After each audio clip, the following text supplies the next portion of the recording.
Nous allons ouvrir la parole de Dieu dans l'épître de l'apôtre Paul aux Romains, au chapitre 5, et nous ferons la lecture à partir du verset 6.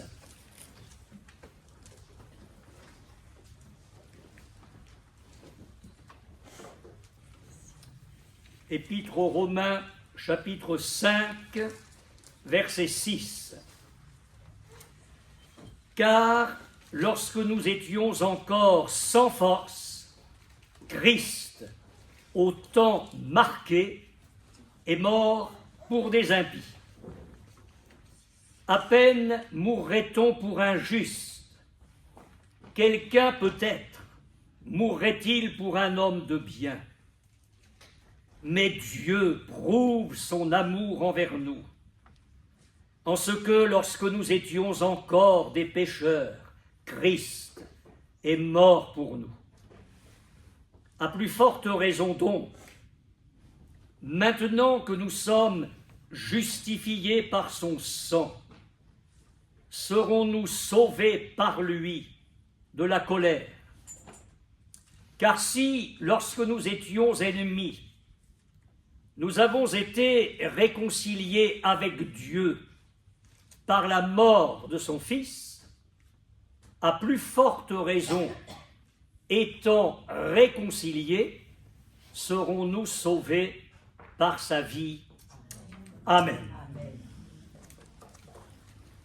Dans mon message précédent, je vous ai montré pourquoi il faut tant parler de Jésus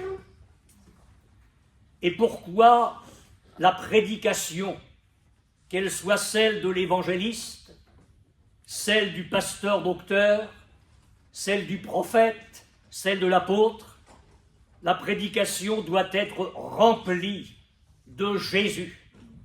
Paul écrivait, c'est lui que nous annonçons.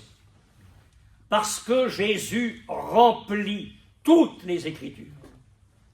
Vous enlevez Jésus de l'Ancien Testament, sous forme d'allégorie, de type, d'annonces prophétiques et autres, et vous enlevez Jésus du Nouveau Testament, vous n'avez plus de Bible. Jésus est l'Écriture à lui tout seul. Nous nous sommes arrêtés pendant plusieurs dimanches sur cette confession extraordinaire de l'apôtre Pierre qui a été une véritable révélation en lui de la part du Père, lorsqu'il a déclaré « Tu es le Christ, le Fils du Dieu vivant ».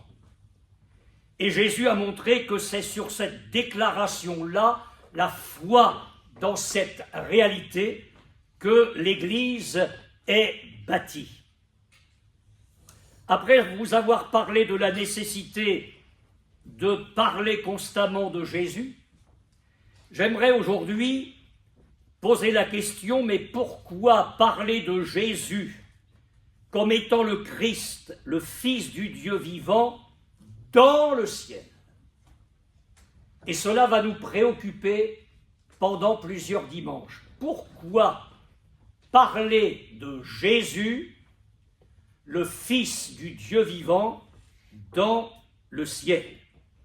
J'ai commencé à le faire dans un message précédent, et si Dieu le permet, nous continuerons dans cette voie, tellement elle est importante. Nous allons revenir ce matin quelques instants sur les fondamentaux. J'y suis extrêmement attaché dans un temps où l'apostasie galopante ne fera que gagner du terrain. La foi dans le sacrifice expiatoire de Jésus est le fondement même de notre salut. L'apôtre Paul a écrit dans sa lettre aux Corinthiens, la première, « Je vous ai enseigné avant tout, comme je l'avais aussi reçu, que Christ est mort pour nos péchés selon les Écritures. » Et je ne vous ferai pas l'injure ce matin de vous rappeler le centre de l'Évangile, Jean 3,16, Dieu a tant aimé le monde qu'il a donné son Fils unique, afin que quiconque croit en lui ne périsse pas, mais qu'il ait la vie éternelle. Il n'y a pas de salut pour quiconque en dehors de la foi dans cette œuvre divine. Mais elle doit être accompagnée d'une autre réalité, la résurrection de Jésus.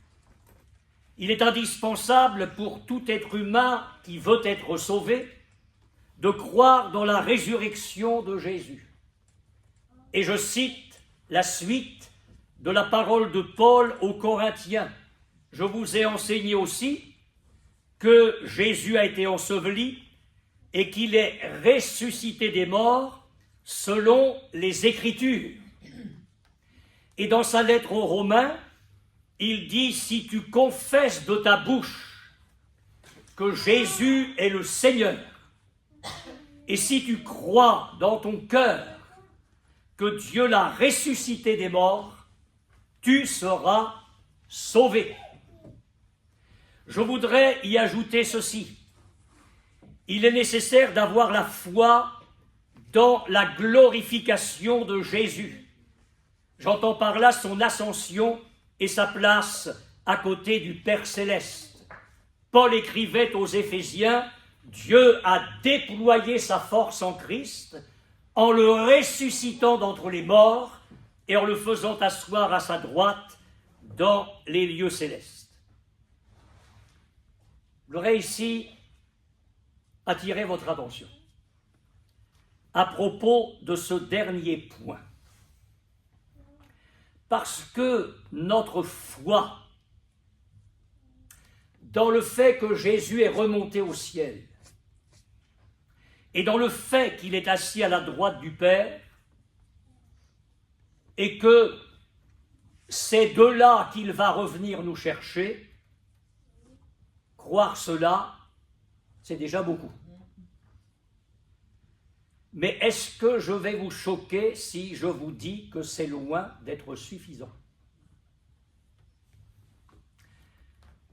Si je crois de tout mon cœur, et j'y reviendrai tout à l'heure, que Jésus est mort sur la croix pour mes péchés, je me suis repenti, je me suis converti, c'est le passé pour moi.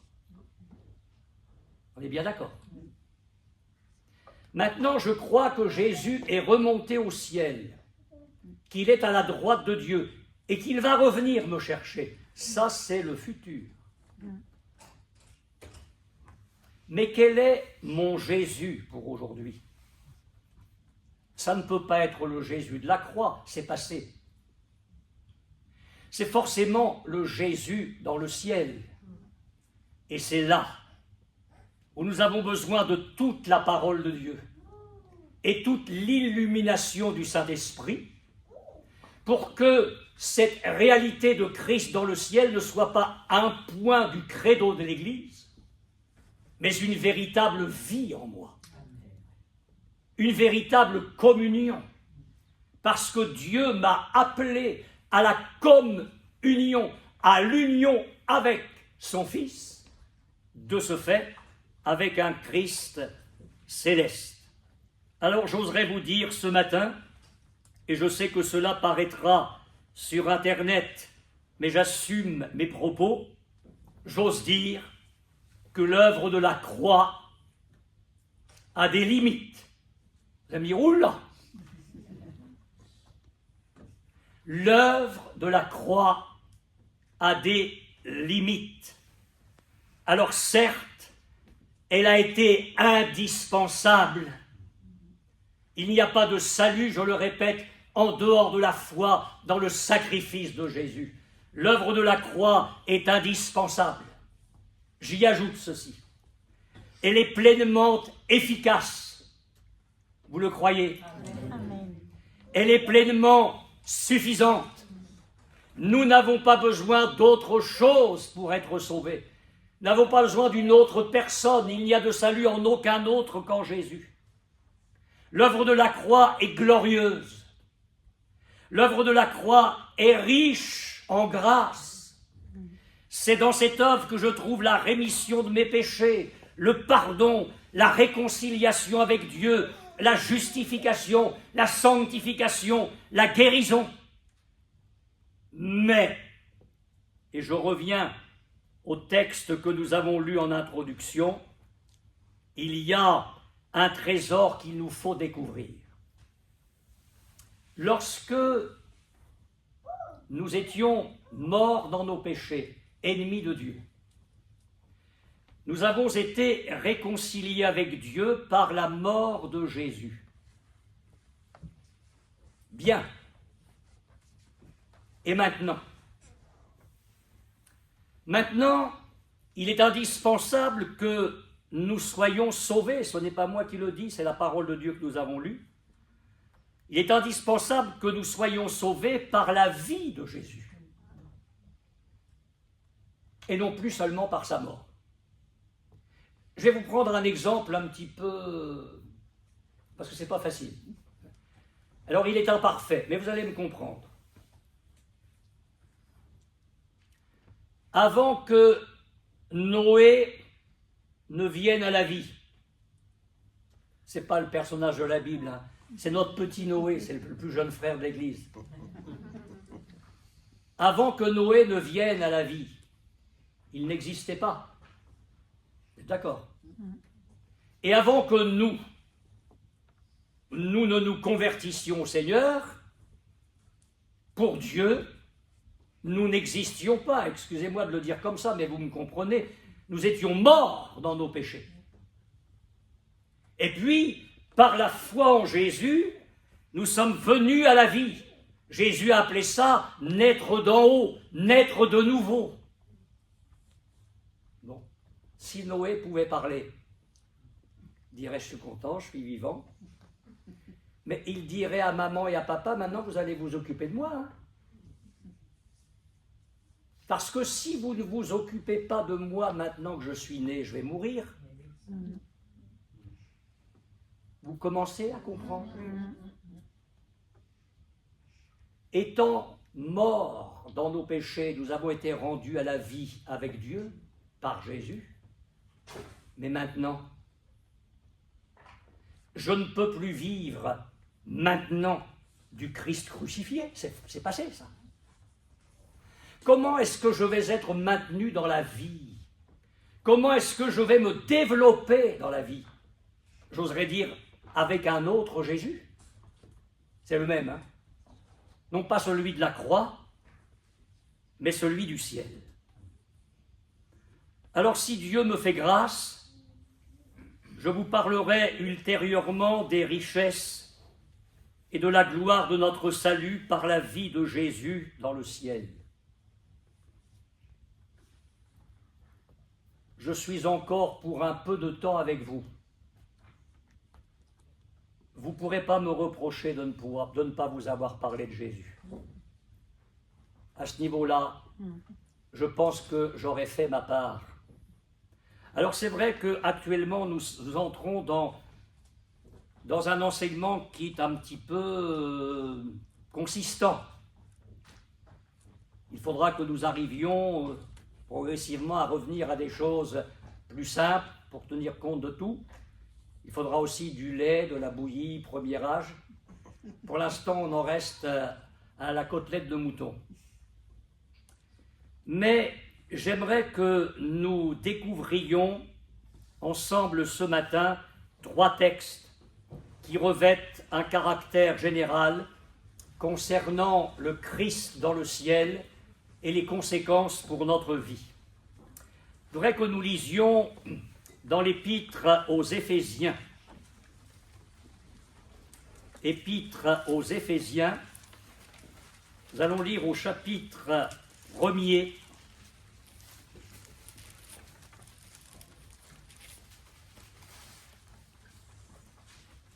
verset 3.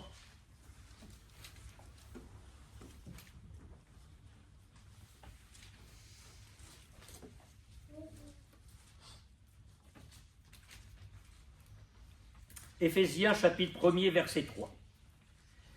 Béni soit Dieu, le Père de notre Seigneur Jésus-Christ, qui nous a bénis de toutes sortes de bénédictions spirituelles.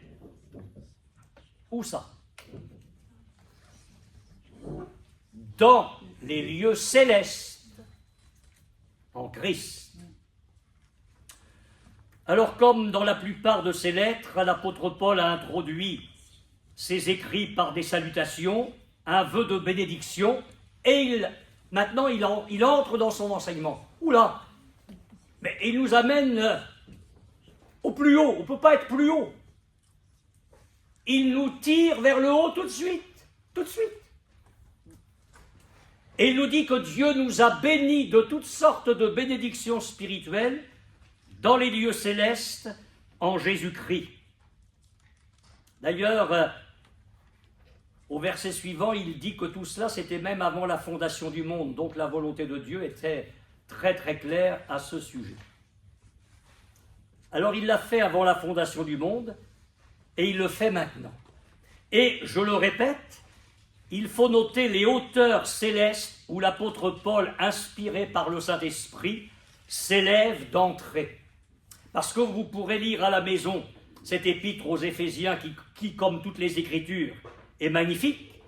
Et alors, s'il y a une épître qui élève Christ, c'est entre autres celle-là. Dès le départ, c'est un hymne extraordinaire à Jésus. Alors l'apôtre va nous parler du salut par grâce en Jésus, il va détailler tout cela.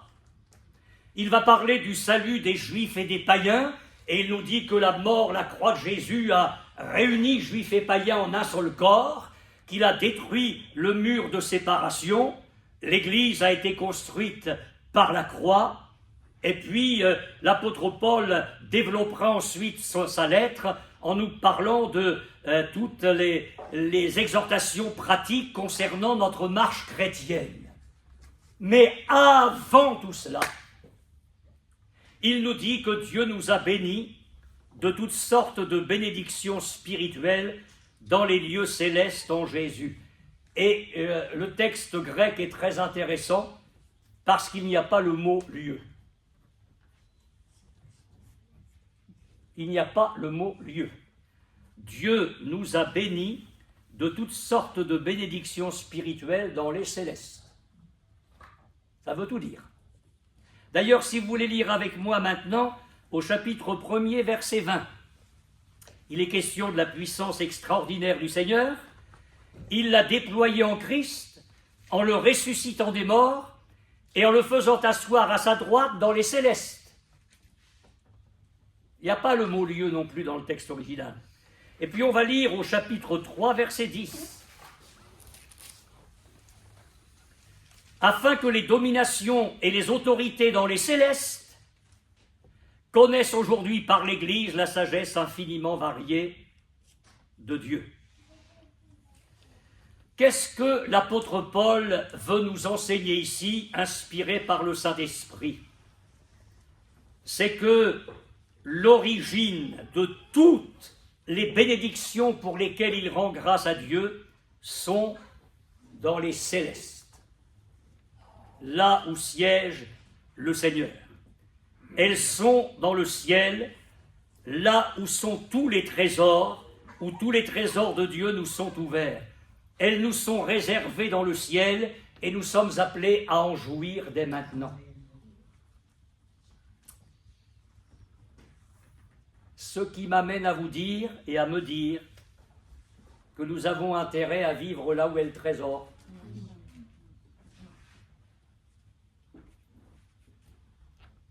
Nous avons intérêt à vivre là où est le trésor, parce que sinon nous allons être pauvres. Nous sommes bénis dans les célestes.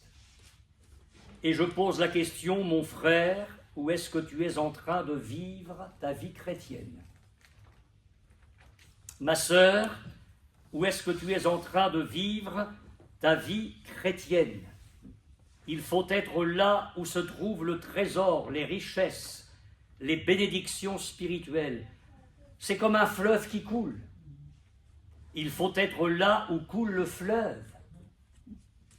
s'il y a un fleuve merveilleux dans un pays que vous en vivez à 800 km du fleuve, vous bénéficierez de rien. Et c'est dans la mesure, et on verra ça dans les prochains dimanches, mais c'est dans la mesure où je vais vivre dans la communion de Jésus, et par là même dans la communion du ciel, que la communion étant établie, je vais bénéficier de toutes ces grâces qui sont en réserve pour moi. Si nous sommes là où sont les bénédictions, nous serons en communion avec le ciel et avec ses richesses. Et c'est parce que beaucoup de chrétiens vivent leur vie chrétienne, vous allez me comprendre, sur la terre, au lieu de la vivre dans le ciel, qu'ils sont si pauvres spirituellement alors qu'ils sont riches. La parole de Dieu, dans l'Épître aux Hébreux, je vous ai souvent cité ce texte, nous invite à nous décharger de tout fardeau et du péché qui nous enveloppe si facilement, et de courir dans la carrière qui nous est ouverte en ayant les regards sur Jésus. Quel Jésus? Celui de la croix, mais il n'y est plus. Celui de la croix, mais ça a été fait un jour dans ma vie, puisque je suis sauvé. Alors, vers quel Jésus? Mais celui qui est au ciel. Amen. Et c'est ce qui amène aussi l'apôtre Paul à dire ailleurs dans la même épître aux Hébreux, Jésus, nous le voyons couronné de gloire et d'honneur. Pourquoi est-ce que nous, pentecôtistes, on a l'habitude, parce que ça nous arrange bien, de conjuguer les verbes au futur? Mais il n'est pas dit que nous verrons Jésus couronné de gloire et d'honneur. Ça nous arrangerait bien. Mais la parole de Dieu dit, Jésus, nous le voyons, couronné de gloire et d'honneur.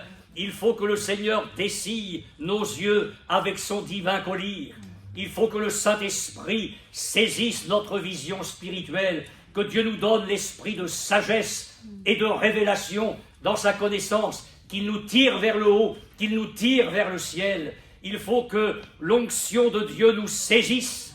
Il faut que le Saint-Esprit prenne de ce qui est à Jésus et nous le communique, qu'il prenne des richesses du ciel et les mette dans ma vie. Il faut que le ciel descende dans mon cœur. J'y viendrai dans quelques secondes. Oui, je suis sur la terre, mais sur la terre, je vis dans le ciel. Amen. Il faut que nous réalisions cela. J'ai lu une anecdote, j'ai failli vous l'amener pour la lire ce matin. Il y a un vieux monsieur qui vit dans une cabane. Alors pauvre de chez pauvre. Tout était tout moche chez lui, c'était vraiment la misère complète. Puis un jour, il est décédé. Alors la famille est venue, et puis elle a ramassé quelques objets, ce qu'elle pouvait, puis ils sont partis. Et l'histoire raconte que le voisin, qui était un proche ami de cet homme-là, qui vivait vraiment comme un ami très proche, une fois que la famille est partie, il était là dans la cabane. Puis il a soulevé un endroit où il y avait tout un magot. Et il a pris le magot. Alors, il aurait mieux fait d'appeler la famille. Hein. Ça, c'est l'histoire ne dit rien à ce sujet-là. Mais ça me parle, ça. La famille était riche.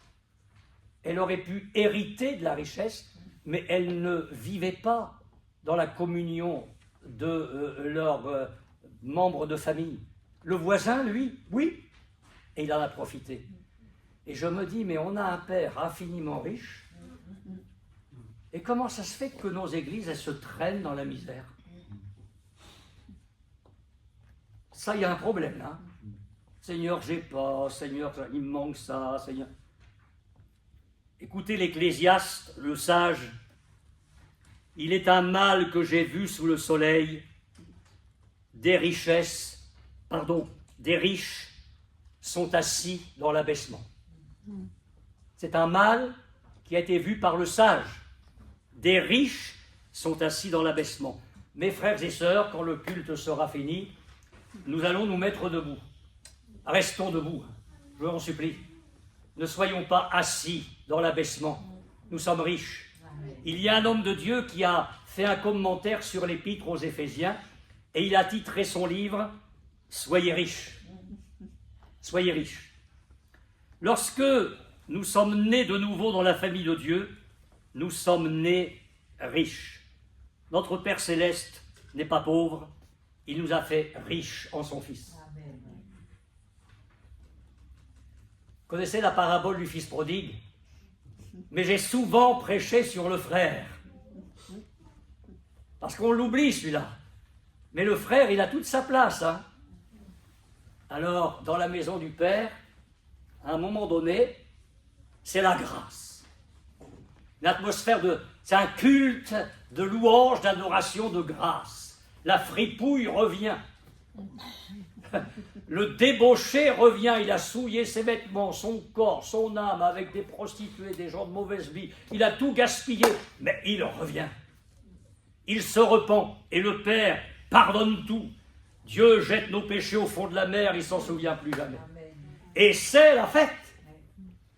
La robe la plus belle, l'anneau au doigt, les souliers aux pieds, on tue le veau gras, on mange, on chante, il y a la musique, on se réjouit. Et l'autre,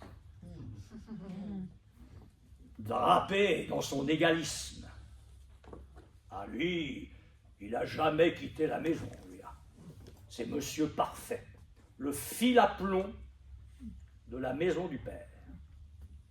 Celui qui se permet de juger, lui, il est impeccable. Ouh, je les aime pas, ces gens-là. Et alors, ce qui est curieux, excusez-moi d'aller un petit peu hors de mes notes, on verra la semaine prochaine, si je n'ai pas fini. Mais alors, ce qui est curieux, c'est que le Père, il passe son temps à sortir. Hein. Il sort pour accueillir le Fils qui revient, et il sort à nouveau pour accueillir le Fils qui ne veut pas rentrer. Et réfléchissez bien, au début de la parabole, celui qui est dedans est dehors, et à la fin de la parabole, celui qui est dehors ne veut pas rentrer dedans. Alors on revient au Fils aîné. Qu'est-ce que c'est que ce culte? Qu'est-ce que c'est que cette joie? Quand même, la musique. Mais tu sais pas? Quoi? Je sais pas. Mais ton frère est de retour. Ah oui? Et alors? C'est pour lui, tout ça? C'est ça la grâce? Oui, oui. C'est ça la grâce, oui, oui. On oublie tout. Le Père pardonne, il réhabilite. Et on se réjouit de la grâce. Ah ben ça c'est trop fort alors. Lui il a souillé sa vie. Et puis, mon gars, il n'a même pas le temps de parler, le Père arrive. Mais ton fils, il ne dit pas mon frère. Hein. Vous avez remarqué, il faut bien lire la parabole parce que Jésus savait prêcher. Il prêchait pas mal, le Seigneur. Hein. Il ne dit pas mon frère, il dit ton fils que voici. Voilà, il rappelle tout le passé. Hein. C'est bien quand des gens vous ramènent votre passé, un passé que Dieu a oublié et pardonné. Mais qu'est-ce que c'est que cet esprit-là? Quand la grâce est passée, pourquoi est-ce qu'on rappellerait à nos frères, à nos sœurs leur passé? Le passé, c'est fini. Alors il est en train de rappeler à son père le passé de son frère. Il dit, et c'est pour lui que tu as tué le veau gras. Mais écoutez bien, le riche qui vit dans l'abaissement. Mon enfant, tu es toujours avec moi. Toujours. Et tout ce que j'ai est à toi. Ça, c'est pas moi qui le dis, c'est Jésus. Alors l'homme, il est dans la maison. Il n'en est jamais parti. Il est dans la communion du Père. Pourquoi faire? Il n'a jamais compris la grâce. Même quand le frère était loin, la grâce, elle était pour lui aussi, parce que sinon, on tient comment? Dans la maison, on tient par la grâce aussi. Hein. Tout ce que j'ai est à toi. Enfin, il y a tant d'années que je te sers. Tu vois, je suis converti depuis... Et j'ai jamais transgressé tes ordres. Ça, je demande à voir quand même. Hein. Ah oui, je demande à voir. Écoutez bien comment un riche qui ne sait pas qu'il est riche vit dans l'abaissement. Et jamais tu ne m'as donné un chevreau. Parce qu'il servait pour ça. C'est curieux parfois pourquoi les gens se font baptiser. Parce qu'ils n'ont pas obtenu un petit chevreau, puis ils espèrent en avoir un. C'est pas pour ça qu'on se fait baptiser. On se fait baptiser pour avoir sa vie en ordre avec le Seigneur. Jamais tu ne m'as donné un chevreau. Ah Seigneur, toi je ne te demande pas grand-chose. J'arrive pas à croire que je peux te guérir complètement. Mais si tu pouvais faire que je souffre un peu moins, un petit chevreau, même s'il a 3 pattes. Hein. Jamais tu ne m'as donné un chevreau pour que je me réjouisse avec mes amis, parce que c'est pas avec ceux de la maison qu'il va se réjouir. Mais qu'est-ce qu'il a comme ami au dehors? Écoutez-moi bien là tous. On ne peut pas être dans la maison de Dieu avec les gens qui aiment le Père et avoir des amis au dehors. S'ils sont dehors, ce sont des gens du dehors. Et s'ils ne sont pas restés là, c'est qu'ils ne sont pas des nôtres. C'est aussi simple que ça. Aussi simple que ça. Alors le Père me dit, mais écoute, il fallait bien s'égayer et se réjouir. Mon fils que voici était mort, il est revenu à la vie. Ne soyons pas et ne soyons jamais les fils aînés. Ou en tout cas, si nous sommes dans la maison, alors bénéficions de l'esprit de la maison.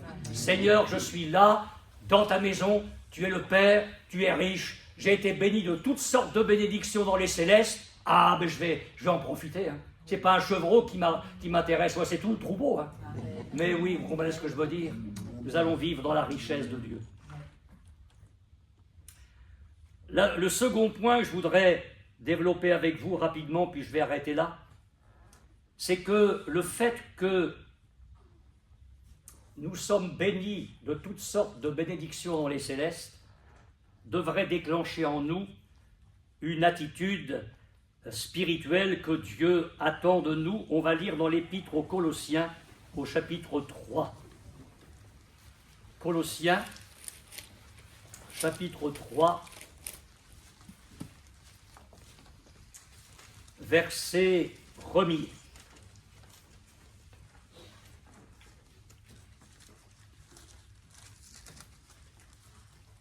C'est curieux quand même que l'apôtre Paul, s'adressant à des chrétiens, introduit son verset par « si ». Si donc, vous êtes ressuscités avec Christ. Magnifique ce texte en fonction de ce qu'on vient de dire. Cherchez les choses d'en haut. Mais les choses d'en haut, ben oui, c'est là où Christ est assis à la droite de Dieu, parce que tout se passe là. Il faut que tu aies les regards de la foi vers un Christ céleste. Les choses d'en haut, oui, il y a plein de choses pour toi, mais il faut que d'abord tu te préoccupes de celui qui est là-haut. Il a été sur la croix, il est maintenant le Christ céleste, et il faut que tu te préoccupes de celui qui est assis à la droite du Père, parce que c'est là où Christ est assis que sont les choses qu'il veut te donner. Affectionnez-vous aux choses d'en haut et non à celles qui sont sur la terre. Car vous êtes morts à la vie du monde et votre vie est cachée avec Christ en Dieu. Je vais vous poser une question très simple. Notre vie est cachée avec Christ en Dieu. Où sommes-nous? Ah ben si je comprends bien, c'est logique. Hein. Si je suis avec Christ en Dieu et que Christ est là-haut, j'y suis. Si je n'y suis pas, c'est qu'il y a un problème de communion avec Christ. L'apôtre, ce n'est pas l'apôtre, c'est le Seigneur Jésus qui a dit « Ne vous amassez pas des trésors sur la terre, là où la teigne et la rouille détruisent, là où les voleurs percent et dérobent, mais amassez-vous des trésors dans le ciel, amassez-vous des trésors dans le ciel, là où la teigne et la rouille ne détruisent pas, là où les voleurs ne percent ni ne dérobent.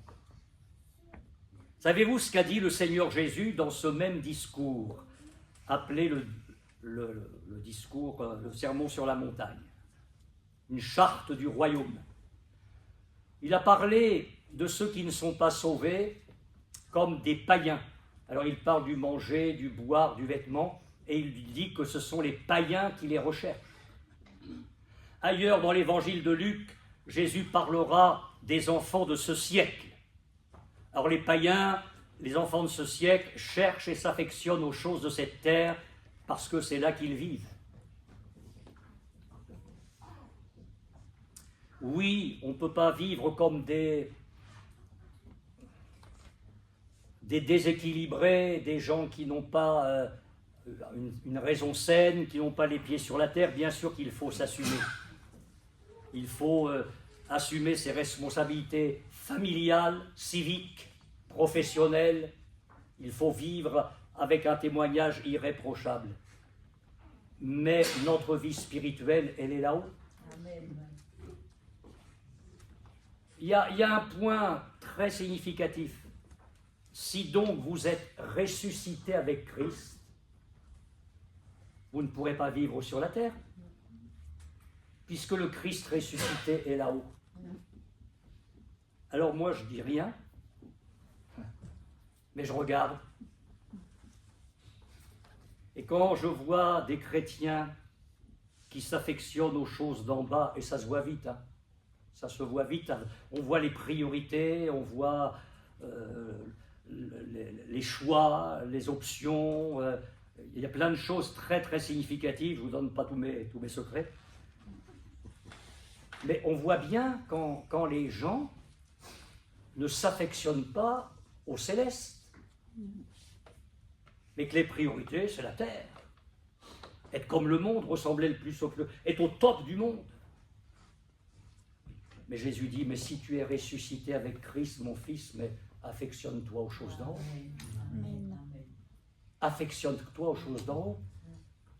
Pourquoi? Eh bien parce que tout est dans le ciel pour nous. Je vais vous dire 4 choses. D'abord, notre cité, elle est dans les cieux. Amen. Philippiens 3,20, notre cité à nous est dans les cieux, d'où nous attendons aussi comme sauveur le Seigneur Jésus-Christ.